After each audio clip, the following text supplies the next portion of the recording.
প্রিয় ষষ্ঠ থেকে নবম শ্রেণীর শিক্ষার্থী বন্ধুরা, আমরা আজকে আলোচনা করব তোমাদের যে ষান্মাসিক মূল্যায়নটি রয়েছে সেই ষান্মাসিক মূল্যায়ন কার্যক্রম কিভাবে হবে সেটি নিয়ে বিস্তারিত আলোচনা করব। তোমরা নিশ্চয়ই অবগত আছো যে তোমাদের আগামী মাসের অর্থাৎ জুলাই মাসের 3 তারিখ থেকে তোমাদের অর্ধবার্ষিকী পরীক্ষা শুরু হতে যাচ্ছে। তো এই অর্ধবার্ষিকী পরীক্ষা মূল্যায়ন কার্যক্রমটা কিভাবে হবে আমরা সেটি নিয়ে আজকে আলোচনা করব। মূল্যায়ন কার্যক্রমটা হবে হাতে কলমে কাজ থাকবে এবং লিখিত অংশ থাকবে, মূল্যায়নপত্র থাকবে, 3টা অংশে বিভক্ত করা হয়েছে। তো চলো আমরা দেখে আসি আমাদের প্রথম থেকে কিভাবে মূল্যায়নটি হবে। দেখো এখানে লেখা আছে 2024 শিক্ষাবর্ষের ষান্মাসিক সামষ্টিক মূল্যায়ন কার্যক্রম পরিচালনার জন্য শিক্ষা প্রতিষ্ঠানসমূহের জন্য সাধারণ নির্দেশনা। 1 নম্বরে বলা আছে জাতীয় শিক্ষাক্রম 2022 এর আলোকে আগামী 3/7/2024 থেকে 30/7/2024 শিক্ষাবর্ষের জন্য ষষ্ঠ থেকে নবম ষান্মাসিক সামষ্টিক মূল্যায়ন অনুষ্ঠিত হতে যাচ্ছে। মূল্যায়ন কার্যক্রম পরিচালনার সময়সূচি এবং বিষয়ভিত্তিক সর্বশেষ কোন অভিজ্ঞতা বা অধ্যায় পর্যন্ত ষান্মাসিক সামষ্টিক মূল্যায়নের আওতায় আসবে তা ইতোমধ্যে প্রেরণ করা হয়েছে।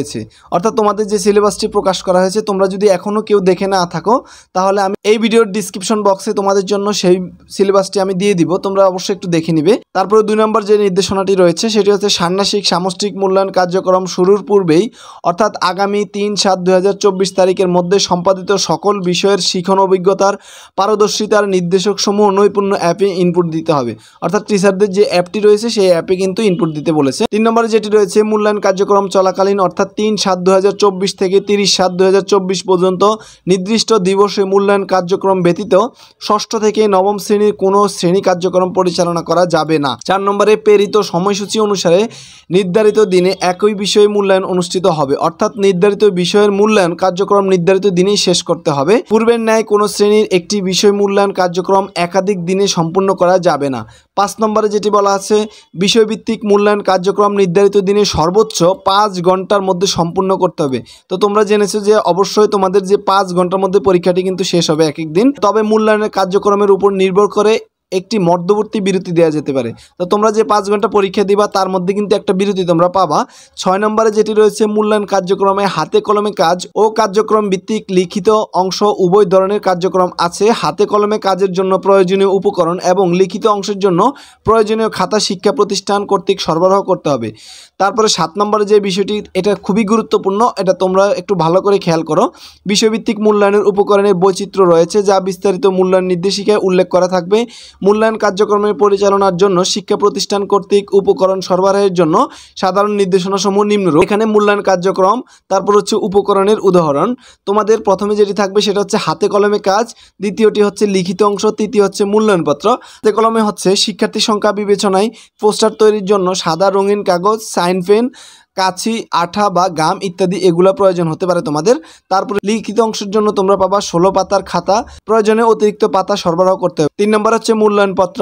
সরবরাহকৃত মূল্যায়নপত্র থেকে শিক্ষার্থীর নির্দেশনা ও মূল্যায়ন প্রশ্নপত্র অংশটি ফটোকপি করে সকল শিক্ষার্থীর সরবরাহ করতে হবে। 8 নম্বরে যেটি বলা আছে উপকরণের সরবরাহের ক্ষেত্রে মনে রাখতে হবে কোনো উপকরণই যেন ব্যয়বহুল না হয়।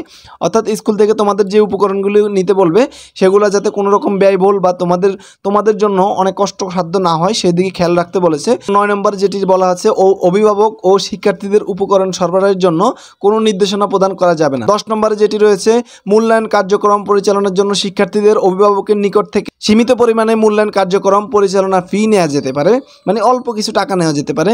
তারপরে 11 নম্বর যেটি রয়েছে মূল্যায়ন কার্যক্রম পরিচালনার জন্য মূল্যায়ন নির্দেশনা মূল্যায়ন কার্যক্রম শুরুর পূর্বের দিন নৈপুণ্য অ্যাপের প্রতিষ্ঠান ড্যাশবোর্ডে এই যে master.নৈপুণ্য.gov.bd এই ওয়েবসাইটে সংশ্লিষ্ট ওয়েবসাইটে পাওয়া যাবে। বিষয়ভিত্তিক মূল্যায়ন নির্দেশনা মূল্যায়ন কার্যক্রমের সময়সূচি অনুসারে নির্ধারিত দিনের পূর্বেই কিন্তু এখানে পাওয়া যাবে। 12 নম্বরে হচ্ছে মূল্যায়ন নির্দেশনায় শিক্ষকের জন্য করণীয়, শিক্ষার্থীদের জন্য করণীয় মূল্যায়নপত্র, শিক্ষকের জন্য পর্যবেক্ষণ চেকলিস্ট এবং মূল্যায়ন কার্যক্রম পরিচালনার জন্য বিষয়ভিত্তিক উপকরণের বিবরণ থাকবে।